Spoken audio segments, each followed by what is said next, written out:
What's up? Man, that was a crazy night of fights. I definitely had a good time. It's a good fight. A whole bunch of good fights. I was real excited as you saw in my last video, and I think it really paid off.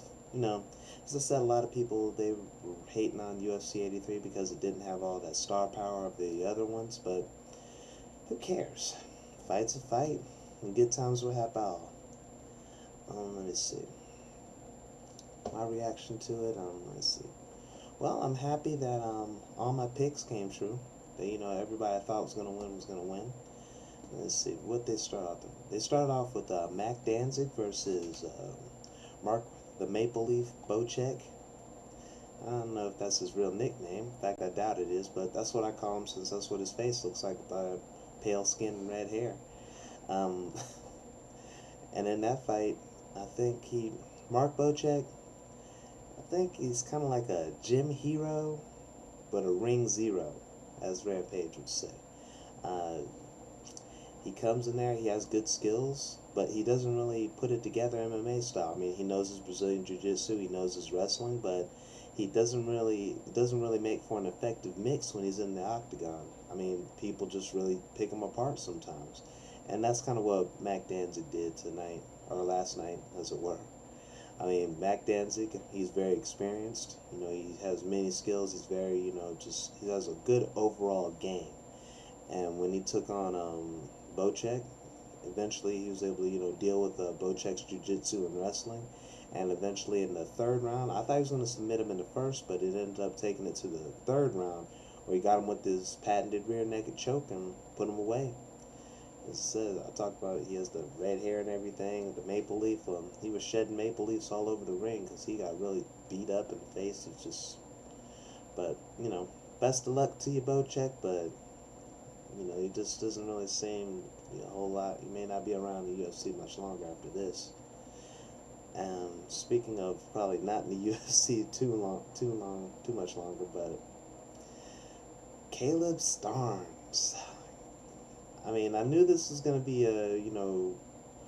that Caleb might fold under pressure, and this will be Nate Quarry's night, but I didn't think it would be to this degree.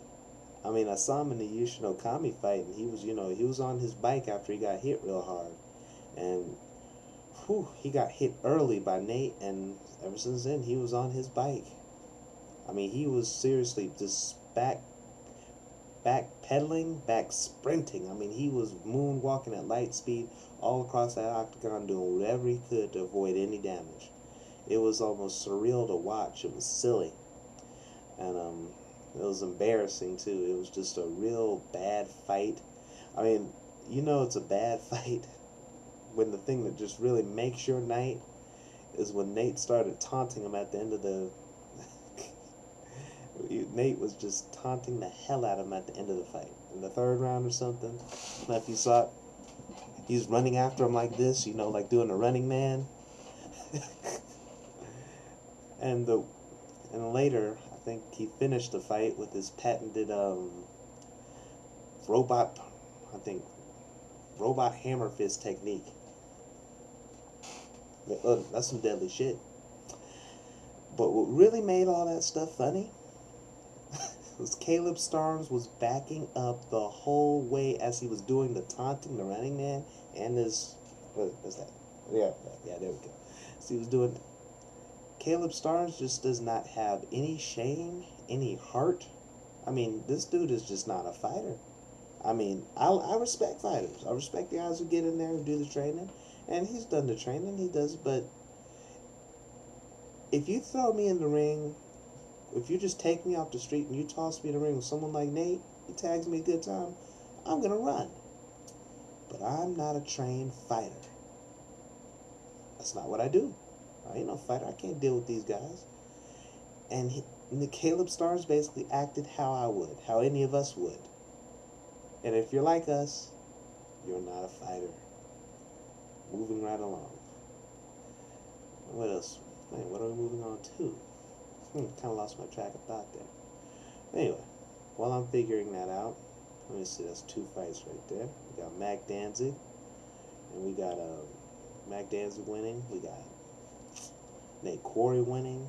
So that brings us on to, let me see, Travis Lutter. Yeah, Travis Lutter versus Rich Franklin. Um, Travis Lutter talked a big shit going into the fight. How he's gonna walk through Franklin.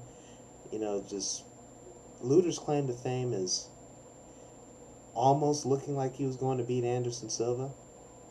Well, tonight he found out that almost wasn't good enough. Just like in that Anderson Silva fight, he did all his good stuff in the first round, and in the second round, it was a tale of two stories. He tried to duck his head in for a takedown, and Rich Franklin just teed off on him and just beat the stew out of him. Well, Travis, I mean, at least you made weight. At least he made weight. That was the drama of last one. How he couldn't make weight. Well, he eventually got in there, made weight, but still, he got hammered by a superior fighter. And Rich Franklin shows that when he's not fighting Anderson Silva, he's a damn good fighter. He needs his respect. Another fight was, let's see, Michael Bisping versus Captain Miserable Charles McCarthy, or he likes to be called Chainsaw. Well, in any case, that chainsaw ended up in the hands of Michael Bisping, and he chopped Charles McCarthy down. I mean, he just kneed him up. I mean, Charles McCarthy did that little hand defense. I mean, that may work in boxing with those like big gloves, but when someone's like swinging around there, then kneeing you in the head, things don't end up good. And I think he ended up breaking his arm or something. Anyway, at the end of the fight, um, at the end of the first round, Bisping was teeing off on him. Then the ref finally stopped the fight. Where Charles McCarthy never got back up. Anyway, I guess it's on to bigger and better things for Michael Bisping. It's a very successful, middleweight debut, and I'm a big fan of Bisping, and I hope I hope he goes all the way. I don't know about his chances against the middleweight champion, but way to go, count, man. Let me see. And that leaves us with the main event. The main event, as I said, is a year in the making. Last time on one of the biggest upsets ever, Matt Serra, he shocked the world into disbelief by knocking the stew out of George St. Pierre and winning the welterweight championship. Ever since that, nobody has believed it, nobody is willing to accept it, and after tonight, they won't have to.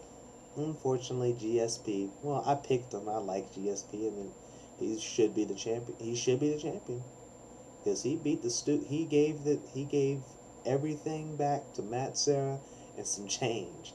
I mean, I think he probably just jacked up his ribs. I mean, he just really tore him up. Did what he should have did last time. I was hoping that Matt Serra could do a little bit more, but George St. Pierre, he was on his game. When he's on his game, he's hard to beat. Great show of class between both guys. They did a whole lot of stuff to hype the fight, but at the end of the day, George St. Pierre is our champion. Good fight. Good time was had by all, and I can't wait for the next one, UFC 84. That's going to be a big time card. And, this was a good card, too.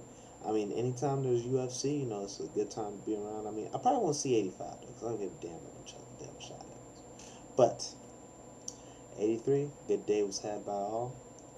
And I said good day was had. I need to stop with the repetitive stuff in the videos, but hey, I'm doing this on the fly, people. In case. Good night, or good morning, wherever you are. You have a good time. Holla.